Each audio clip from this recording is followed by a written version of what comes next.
Tapi apabila FPI ini melakukan kekerasan, itu tidak dibenarkan. Tidak dibenarkan. Jadi di dalam organisasi FPI ini ada prosedur standar. Yang pertama, kita menunggu laporan masuk. Nah, artinya ada laporan dari masyarakat bahwa di wilayah mereka itu katakan ada tempat perjudian, ada tempat pelacuran, harus ada laporan dari masyarakat. Jadi tidak ujuk-ujuk FPI datang tanpa permintaan masyarakat. Ujuk-ujuk.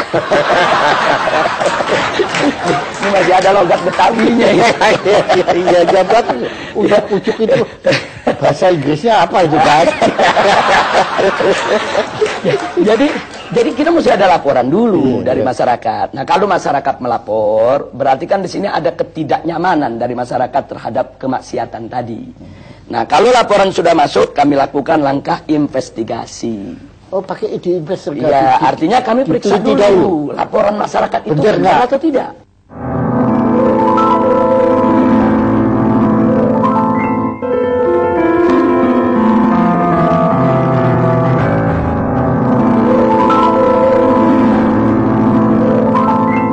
Kita himpun data, apa itu dengan film, apa dengan foto, kita himpun data. Jadi betul-betul terbukti kalau di sana memang sesuai dengan laporan masyarakat tadi. Iya, jadi makin tidak ujuk-ujuk gitu. Betul. Nah, kemudian setelah itu masih ada langkah ketiga. Setelah data terkumpul, kami lakukan pemetaan wilayah. Oh? Nah, maksudnya pemetaan wilayah begini. Kalau mayoritas masyarakat di wilayah tersebut setuju dengan tempat maksiat tadi, mungkin ada anaknya yang bekerja di sana, mungkin ada warganya yang jadi tukang parkir di sana, itu diperhitungkan. Itu namanya pemetaan wilayah. Nah, andai kata masyarakat di sana masih mendukung tempat maksiat tadi, maka kami sebut wilayah dakwah. Kami harus kirim ustadz, kirim guru, kirim pendai, pendakwah untuk menyadarkan masyarakat kalau maksiat itu berbahaya bagi kehidupan mereka. Itu bisa setahun, bisa 2 tahun, bisa 3 tahun, bisa 5 tahun. Kesadaran masyarakat ini kan. Dan itu pernah terjadi. Dan memang sering, bukan pernah, sering terjadi. Makanya ada sejumlah tempat maksiat sampai hari ini tidak disentuh oleh FPI. Nah, orang yang tidak paham, mereka pikir, oh ini nyetor sama FPI. Kan begitu. Ya, tapi saya mau tanya nggak sampai hati. Bebas saja untuk ditanya. Ujuk-ujuk tanya. Jadi maksudnya kalau tempat tersebut, kalau warganya masih mendukung, kemudian kita melakukan satu aksi fisik lah katakan, itu kan akan jadi konflik horizontal antara FPI dengan masyarakat, Pak Jaya. Dan itu dihindari. Dan itu tidak boleh. Kalau setelah kami investigasi, ternyata masyarakat mayoritas memang nggak suka dengan maksiat tadi. Cuma mereka tidak tahu jalan bagaimana cara menutupnya. Mereka sudah lapor ke RT, ke RW, ke lurah, tapi tidak membuahkan hasil. Nah, ini kami sebut wilayah hisbah. Artinya dukungan masyarakat kan kita sudah dapat. Nah, tinggal bagaimana menuntun masyarakat tadi untuk menutup tempat maksiat tadi. Bagaimana cara kami tuntun? Kami bawa mereka ke tingkat yang lebih tinggi. Kami bawa ke camat, kami bawa ke gubernur, kami bawa ke DPRD untuk dialog. Kami ajak mereka untuk mendemo secara damai, kirim surat, kumpulkan tanda tangan masyarakat yang minta itu ditutup. Nah, manakala aparat sudah turun, tutup. Karena tekanan masyarakat begitu kuat, tugas FPI selesai. Makanya saya pernah dengar Habib bilang, kalau tidak ada maksiat, kan bilang diminta FPI bubarkan diri, dibubarkan. Iya. Habib bilang apa waktu ya, itu? jadi kalau maksiat itu sudah tidak ada di Republik ini, pemerintah menegakkan hukum secara benar, FPI bubar sendiri. Saya kasih contoh. Sekarang yang namanya judi kan ada undang-undang yang melarang. Iya, iya. Yang namanya pelacuran kan ada undang-undang yang melarang. Iya. Yang namanya minuman keras kan juga ada aturannya semuanya. Kalau ini semua ditegakkan oleh pemerintah dengan baik, dengan benar, berarti kan pelacuran tidak ada. Berarti kan perjudian tidak ada. Nah, kalau ini dilakukan dengan benar, FPI kehilangan kerjaan, Pak Jaya.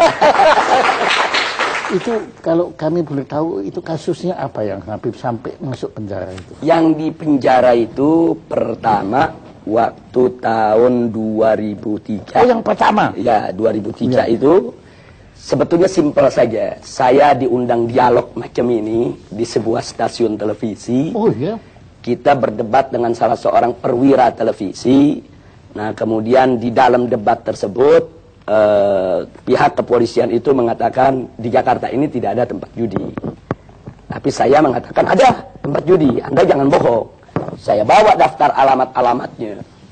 Ini loh alamatnya, saya bilang, tempat anu alamat sekian, tempat anu alamat sekian, tempat anu alamat sekian, dan seterusnya. Kesimpulannya, dalam forum itu polisi ini terdesak. Besoknya saya dilaporkan penghinaan terhadap pemerintah. Akhirnya saya masuk penjara 7 bulan. Nah, jadi itu yang jadi persoalan. Makanya kadang-kadang saya sekarang bercanda kalau diundang dialog oleh polisi, ini jangan kalah ngomong ditangkap lagi. Ya. Kalau kita dialog kemudian orang kalah ngomong kita dituntut kan repot Pak Jaya. Iya, untungnya saya bukan polisi ya. Itu tahun 2003. Itu pertama. Ya, tapi kalau waktu tahun 2000. Tapi hikmahnya Anda menulis ini ya, betul. Nah, adapun pada tahun 2008 itu terkait dengan peristiwa insiden Monas. Nah, karena di insiden Monas itu kan ada kejadian Laskar Islam, itu kesatuan daripada berbagai macam ormas, terjadi bentrok. Ya, itu dengan komponen masyarakat yang ingin memperjuangkan untuk membela atau menolak Kepres pembubaran Ahmadiyah. Sebetulnya itu tidak perlu terjadi, cuman karena ada orasi-orasi dari kelompok mereka ini yang yang provokatif dengan mengatakan Laskar Islam ini dengan kata-kata yang nggak bagus lah, tidak layak untuk saya ungkapkan di sini. Akhirnya laskar-laskar terprovokasi nyerang mereka. Nah, tapi karena di antara mereka ada FPI, yang kena FPI-nya kita, yang kena biangnya Pak Jaya. Dan ada yang ujuk-ujuk masuk penjara. Akhirnya masuk penjara. Pada saat kita ditangkap, polisi pun ditanya, ini Habib Rizik ditangkap pasalnya apa? Oh, nanti pasalnya lagi dicari dulu. Kalau itu pejabatnya ujuk-ujuk itu. Tapi nggak apa-apa, itu semua ada hikmahnya. Anda terima itu dengan... Oh ya, itu resiko perjuangan, kita terima tanpa dendam, dan saya ambil hikmahnya. Tanpa dendam? Tanpa dendam. Nah, alhamdulillah.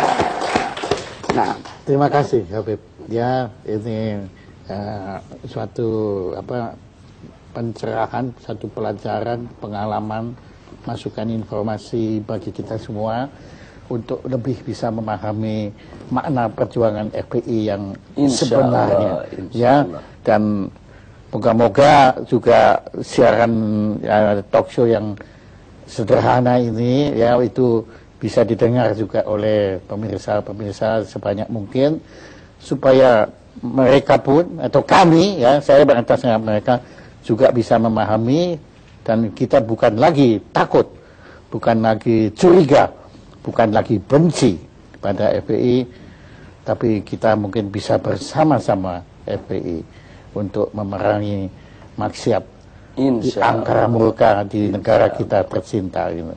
Terima kasih. Saya juga ucapkan terima kasih, baik atas nama pribadi maupun atas nama FPI kepada Pak Jaya maupun forum talk show-nya ini. Yang luar biasa, kita juga di luar dugaan bisa diundang, bisa diberi kesempatan bicara dengan leluasa, dengan bebas. Dan di sini juga saya ingin menyatakan sebelum kita berpisah, FPI ini kan bukan malaikat. FPI ini kan juga tidak boleh mengklaim kalau dirinya suci. Wow. Di dalam FPI kan juga ada oknum-oknum yang tidak baik juga. Nah, karena itu saya juga minta bantuan masyarakat. Manakala masyarakat mendapatkan ada oknum-oknum FPI yang tidak bagus akhlaknya, tidak bagus moralnya, dan memang melakukan hal-hal yang tidak patut di wilayahnya, tolong laporkan kepada kami. Kami akan ambil tindakan tegas, bahkan kalau ada cabang-cabang FPI yang coba-coba melakukan suatu kegiatan melanggar daripada prosedur yang saya sebutkan tadi, kita tidak segan-segan, cabang itu kita bekukan dan kita bubarkan.